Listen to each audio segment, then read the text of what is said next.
श्रीचैतन्यमनोभीष्टं स्थापितं येन भूतले स्वयं रूप कदा मह्यं ददाति स्वपदान्तिकं वन्देऽहं श्रीगुरो श्रीयुतापदकमलं श्रीगुरून् वैष्णवांश्च श्रीरूपां साग्रजातां सहगणा रघुनाथान्वितं तं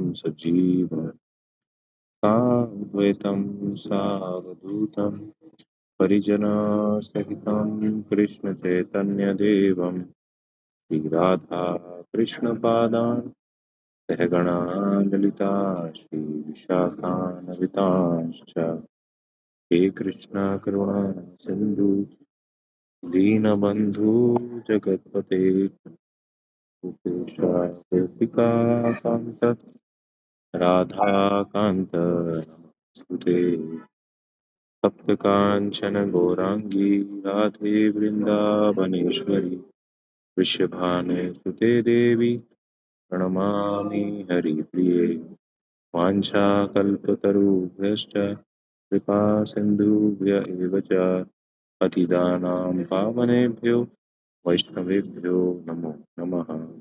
जय श्री कृष्ण चैतन्य प्रभु नित्यानंद श्री अद्वैत गदाधर श्रीवासादि गौर भक्तवृंद हरे कृष्ण कृष्ण कृष्ण हरे हरे हरे राम राम राम हरे हरे।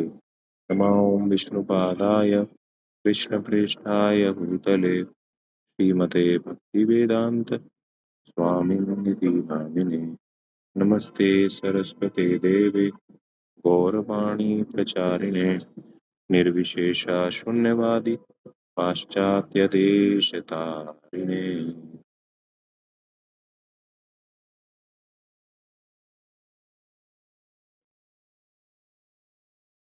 हरे कृष्णा। तो नरोत्तम दास ठाकुर जी का एक भजन है जिसमें वो कहते हैं, श्री कृष्ण चैतन्य प्रभु दया करो मोरे, तुम बिना के दयालु जगत संसारे, पतित पावन हेतु तब अवतार, मौसम पतित प्रभु ना पाइबे यार। क्या मतलब है इसका? कहते हैं, श्री कृष्ण चैतन्य प्रभु दया करो मोरे। हे कृष्ण चैतन्य प्रभु, हे महाप्रभु, आप मुझ पे दया कीजिए। पतित पावन हेतु तब अवतार, आपका अवतार ही हुआ है पतितों का उद्धार करने के लिए। और मौसम पतित प्रभु ना पाइबे आर, तो और मुझसे बड़ा पतित, मुझसे बड़ा गिरा हुआ व्यक्ति और कोई है ही नहीं। तो ऐसा वो लिखते हैं उसमें। तो हमारे जितने भी वैष्णव आचार्य हैं वो अपनी वर्तमान स्थिति को स्वीकार करते हैं कि हाँ मैं गिरा हुआ हूँ, हाँ मैं पतित हूँ, हाँ मेरे अंदर बहुत सी कमियां हैं। परंतु उनका फोकस क्या रहता है? उनका फोकस रहता है कि कृष्ण चाहे तो कमियां दूर हो सकती हैं। ये मेरे प्रयास से नहीं होगी, लेकिन अगर कृष्ण चाहेंगे तो ये कमियां जो हैं ये दूर हो सकती हैं। तो हमारे जीवन में भी जब बहुत सारी कमियां हमें अपने अंदर दिखें तो हमें उससे घबराना नहीं चाहिए। हमें क्या सोचना चाहिए? हमें सोचना चाहिए कि जितनी भी कमियां हमारे जीवन में हैं इसको श्री चैतन्य महाप्रभु ही दूर कर सकते हैं, कि वो इस कलयुग में विशेष करके आए हैं कृष्ण प्रेम को बांटने के लिए और सभी पतित को, सारे पतित जीवों को, हम जैसे सारे पतित जीवों का उद्धार करने के लिए। तो श्री कृष्ण चैतन्य महाप्रभु से यही प्रार्थना हमें करनी चाहिए कि हे कृष्ण चैतन्य महाप्रभु, आप इस कलयुग में अवतरित हुए हैं पतितों का उद्धार करने, और मुझसे बड़ा पतित और कोई है ही नहीं। इससे अपना जन्म, अपना जो अ, नाम है, अपना जो आपका कार्य है उसको सफल कीजिए मेरे ऊपर, तो मेरा उद्धार करके दिखाइए। ऐसी एक और जगह पे आचार्य लिखते हैं कि श्री कृष्ण चैतन्य प्रभु दीन ही न जाने, ओ सम पतित प्रभु नाही त्रिभुवने। है ना? हे कृष्ण चैतन्य महाप्रभु, आप दीनहीन जन का उद्धार करने आए हैं, और मेरे से बड़ा दीनहीन आपको तीनों लोकों में नहीं मिलेगा। और ये ऐसा नहीं है कि ये आचार्य बस ऐसे लिखने के लिए for the sake of it, या सिर्फ वो सोचते ऐसा नहीं है लेकिन लिख देते हैं, ऐसा नहीं है। वो ऐसा फील भी करते हैं। जितना आप भक्ति में उन्नत होते हैं तो उतना ही आप रियलाइज करते हैं कि आप अभी बहुत नीचे हैं भक्ति में। उतना ही आपको लगता है कि हम भक्ति में भी बहुत नीचे हैं, हमें बहुत एडवांस करने की जरूरत है। तो ये आचार्य जो थे ये कोई साधारण पुरुष नहीं थे। तो ये वास्तव में उत्तम श्रेणी के भक्त थे, और ये ऐसा महसूस करते थे, सिर्फ लिखते नहीं थे। तो वो कहते हैं कि अ, पतित पावन नाम धरि तोमार चरणे, यदि मोरा उद्धार ना होई, ये पाओ तू ही जाने। मतलब कि आपका जो नाम है पतित पावन है ना, वो कैसे सार्थक होगा जब तक मेरा उद्धार नहीं करोगे। है ना? तो ये भक्त प्रार्थना करता है, स्वाभाविक रूप से प्रार्थना करता है।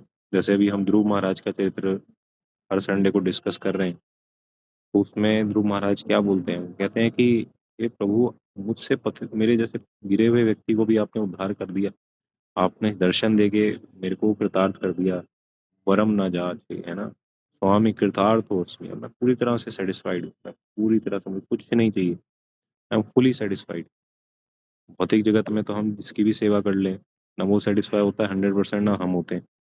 उसको भी कुछ और चाहिए। है ना? एक बार आपने सेटिस्फाई कर दिया उसको, है ना, जैसे अगर स्त्री पुरुष हैं तो संग कर लिया आपस में, सेटिस्फेक्शन हो गया उस टाइम, फिर दोबारा चाहिए। या किसी बच्चा है उसको कुछ टॉफी देके दे दी, और चाहिए दोबारा है। तो इस भौतिक जगत में ना आप सेटिस्फाई हो सकते हो किसी को संतुष्ट करके, ना वो सेटिस्फाई हो सकते, लेकिन भगवान के लिए अगर सेटिस्फेक्शन के लिए प्रयास करेंगे, भगवान के सेटिस्फेक्शन के लिए, तो यस्मिन तुष्टे जगत तुष्टम। भगवान को संतुष्ट कर दिया तो पूरा जगत ही संतुष्ट हो जाएगा आपसे, और आप भी, सबसे बड़ी बात है, संतुष्ट हो जाएंगे। है ना?